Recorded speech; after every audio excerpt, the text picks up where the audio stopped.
Seguridad sa undas sa bayan ng Midsayap, nakahanda na. 4 na karangalan nakuha ng lalawigan ng Cotabato sa pasidungog sa 12, 2024. At City Civil Registry ng lungsod ng Tacurong may paalala sa undas. Yan ang ulo ng mga balita sa Soxurgen Headliners.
Magandang araw, South Central Mindanao.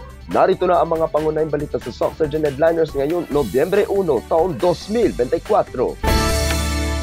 Seguridad sa undas sa bayan ng Midsayap, nakahanda na. Narito ang ulat. Ngayong araw sa undas ay nakalatag na ang iba't ibang unit mula sa PNP, AFP, PFP, BPAT at mga rescue volunteer na siyang magpapatupad ng seguridad sa araw ng undas sa bayan ng Midsayap. Kahapon, nilatag ng mga traffic sections ng Lubi para gawing daanan ng mga taong papasok ng sementeryo. Habang sa gilid ng mga daan sa mismong entrance ng mga sementeryo ay nakaposisyon naman ang itinayong mga tent para sa mga force multipliers. Naka-standby na rin ang ambulansya para magamit kung kinakailangan. Ayon pa kay Mayor Rolly Sacdalan, ngayong umaga ay may mga naka-medic station sa palabas at papasok at maging sa gitna ng mga sementeryo. Maliban sa mga pampublikong sementeryo, ay nasa posisyon na din ang mga pulis at sundalo na magbabantay sa mga pribadong libingan sa bayan. Mahigpit na paalala ng LGU at ng mga otoridad na bawal ang pagpasok ng matutulis na bagay gaya ng kutsilyo, baril, sound system, maging ang mga sigarilyo at alak. Ako ang inyong kaibigang Apolinario Thirdy Valencia para sa Soxurgen Headliners. 4 na karangalan nakuha ng lalawigan ng Cotabato sa pasidungog sa 12, 2024. Narito ang ulat. 4 na karangalan ang iginawad sa lalawigan ng Cotabato kahapon, ika-31 ng Oktubre taong kasalukuyan sa ginawang pasidungong sa 12, 2024 bilang matibay na patunay ng mahusay na pag-implementa ng pamunuan ni Governor Emilio Talino Mendoza sa iba't ibang programa, lalo na sa mga kampanya laban sa droga, pangangalaga ng kapakanan at karapatan ng kabataan at kababaihan, at sa pagsisikap na makamit ang pangmatagalang kapayapaan. Sa naturang aktibidad na idinaos sa Greenleaf Hotel, lungsod ng General Santos, kinilala ng Department of the Interior and Local Government o DILG ang lahat ng outstanding local government units o LGU implementors sa Region 12 at ipinagkaloob sa lalawigan ng Cotabato ang Plaque of Appreciation at Plaque of Recognition sa Provincial Task Force Ending Local Communist Armed Conflict o LCAC.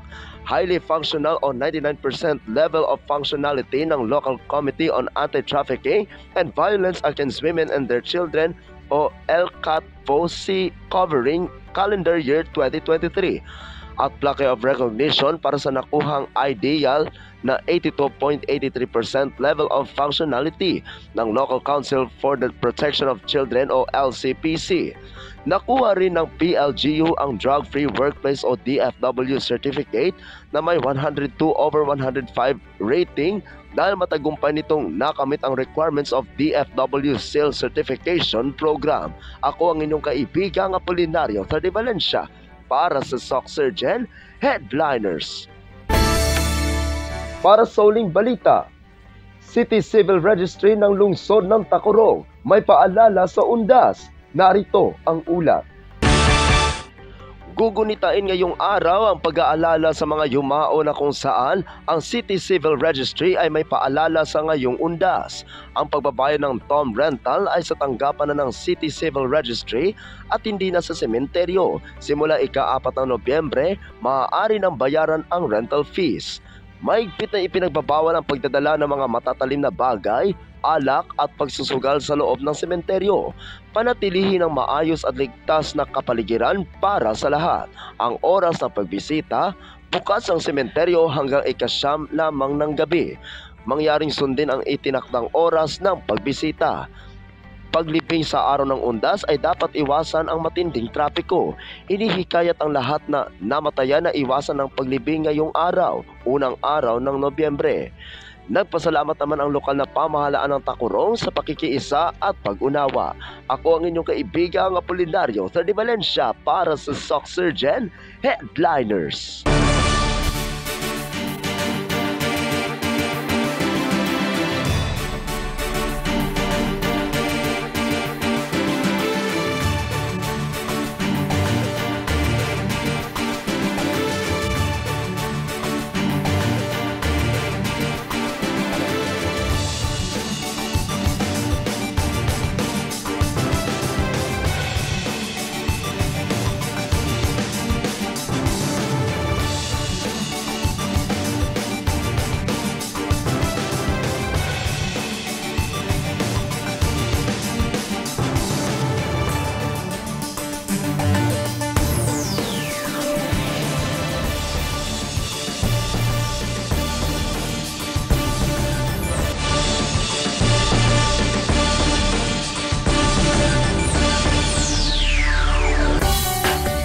At yan ang kabuuan mga balita sa araw na ito.